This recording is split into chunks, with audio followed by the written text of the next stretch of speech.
கரூரில் ஏற்பட்ட தாவேகா தலைவர் விஜயின் பிரச்சார பயணத்தில் ஏற்பட்ட கூட்ட நெரிசலில் சிக்கி உயிரிழந்தவர்கள் தொடர்பாக தலைமைச் செயலகத்தில் முதலமைச்சர் உயர்மட்ட அதிகாரிகளுடனும் அமைச்சர்களுடனும் ஆலோசனை நடத்தியிருந்தார். இந்த ஆலோசனையை அடுத்து சுகாதாரத்துறை அமைச்சர் மா சுப்பிரமணியன் அவர்கள் கரூருக்கு சென்று கொண்டிருக்கிறார். முன்னாள் அமைச்சர் செந்தில் பாலாஜி ஏற்கனவே கரூர் அரசு மருத்துவமனையில் இருக்கும் நிலையில் இன்று இரவே தமிழ்நாடு முதலமைச்சர் கரூர் புறப்படுகிறார். இரவோடு இரவாக முதலமைச்சர் மருத்துவமனையில் அனுமதிக்கப்பட்டிருக்கிற தாவேகா தொண்டர்கள் பொதுமக்களினுடைய உடல்நலனை கேட்டறிவார் என்று எதிர்பார்க்கப்படுகிறது.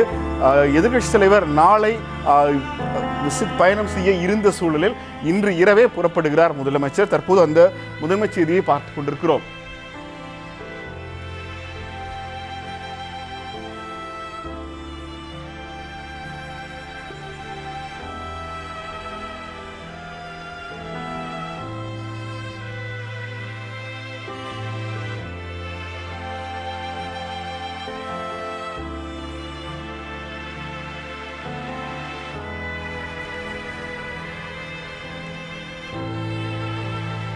இந்தியாவை உலுக்கி இருக்கிற கரூர் சம்பவம் குறித்து நம்ம செய்தியாளர் வெங்கட் நம்மோடு இணைந்திருக்கிறார். வணக்கம் வெங்கட், உங்களிடம் இருக்கிற தகவல்களை வரிசைப்படுத்துங்க வெங்கட்.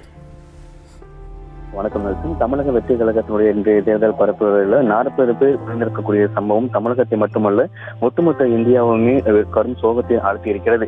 இந்த நிலையில கரூர் மருத்துவமனையில தற்பொழுது முன்னாள் அமைச்சர் செந்தில் பாலாஜி, அதே போல அமைச்சர் மா சுப்பிரமணியன் உள்ளிட்டோர் விழுந்திருக்கக்கூடிய நிலையில தலைமை செயலகத்தில் முதலமைச்சர் மு.க. ஸ்டாலின் தலைமையிலான ஒரு அவசர ஆலோசனை கூட்டம் என்பது சென்னை தலைமை செயலகத்தில் தற்போது நடைபெற்று வருகிறது. முதலமைச்சரோடு இந்த ஆலோசனை கூட்டத்தில் தலைமை செயலாளர், அமைச்சர்கள், அதே போல காவல்துறை உயர் அதிகாரிகள் தற்பொழுது இந்த ஆலோசனை கூட்டத்தில் பங்கேற்றிருக்கிறார்கள். இந்த ஆலோசனை கூட்டம் முடிந்த பிறகு இன்று இரவே தனி விமானம் மூலியமாக முதலமைச்சர் மு.க. ஸ்டாலின் திருச்சி சென்று அங்கிருந்து இன்று இரவே அவர் கரூருக்கு சென்று பாதிக்கப்பட்ட அந்த மக்களுக்கு மருத்துவமனையில் எவ்வாறு சிகிச்சைகள் வழங்கப்பட்டு வருகிறது, மேலும் உயிரிழந்த நபர்களின் குடும்பத்தாரை நேரில் சந்தித்து ஆறுதல் தெரிவிப்பதற்கான வாய்ப்புகள் அதிக அளவு இருப்பதாக தகவல்கள் கிடைக்கப்பட்டிருக்கிறது.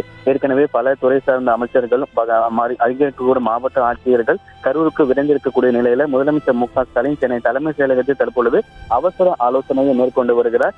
உயர் தலைமைச் செயலாளர், அமைச்சர்கள், காவல்துறை உயர் அதிகாரிகளோடு இந்த ஆலோசனை கூட்டம் தற்பொழுது தொடங்கி நடைபெற்று வரக்கூடிய நிலையில இந்த ஆலோசனை கூட்டம் முடிந்த பிறகு இன்று இரவே தனி விமானம் மூலியமாக அவர் சென்னை திருச்சி சென்று அங்கிருந்து கரூர் செல்லுவதற்கான வாய்ப்புகள் அதிக அளவு இருப்பதாக கூறப்படுகிறது. முன்னதாக நாளை காலை 9:30 மணி அளவில் முதலமைச்சர் செல்வார் என கூறப்பட்ட நிலையில தற்பொழுது தலைமை செயலகத்தில் அவசரமாக நடைபெறக்கூடிய இந்த ஆலோசனை கூட்டம் நிறைவடைந்த பிறகு இன்று இரவே அவர் கரூர் செல்ல இருக்கிறார். ஒட்டுமொத்த இந்தியாவையுமே உலுக்கி இருக்கக்கூடிய இந்த சம்பவம் பெரும் துயரத்தை ஏற்படுத்தி இருக்கிறது.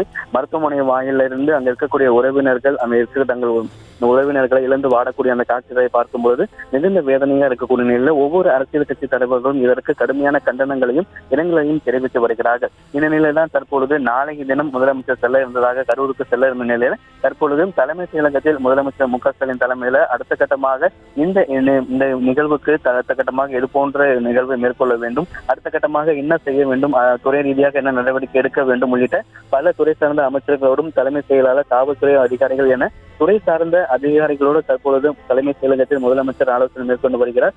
இந்த ஆலோசனை கூட்டம் முடிந்த பிறகு இன்று இரவே சென்னையிலிருந்து தனி விமானம் மூலியமாக திருச்சி சென்று அங்கிருந்து கரூர்ல மருத்துவமனையில் சிகிச்சை பெற்று வரக்கூடியவர்களும் அங்கு அவர்களுக்கு வழங்கக்கூடிய சிகிச்சை முறைகள், மேலும் உயிரிழந்த நபர்களின் குடும்பங்களை நேரில் சந்தித்து முதலமைச்சர் ஆறுதல் தெரிவதற்கான வாய்ப்புகள் அதிக அளவு இருக்கிறது. கரூர்ல ஏற்கனவே கரூர், திண்டுக்கல் உள்ளிட்ட அருகே இருக்கக்கூடிய மாவட்ட ஆட்சியர்கள் அங்க இருக்கக்கூடிய அந்த பணிகளை மேற்கொள்ள வேண்டும் என தகவல் அறிந்த பின்னாகவே பல அமைச்சர்கள், முன்னாள் அமைச்சர்கள், சட்டமன்ற உறுப்பினர்கள் அங்கு விரைந்திருக்கக்கூடிய நிலையில இன்று இரவே முதலமைச்சர் தனி விமானம் மூலியமாக திருச்சி சென்று அங்கிருந்து கரூர் செல்வதற்கான வாய்ப்புகள் அதிக அளவு இருக்கிறது. நெல்சன்.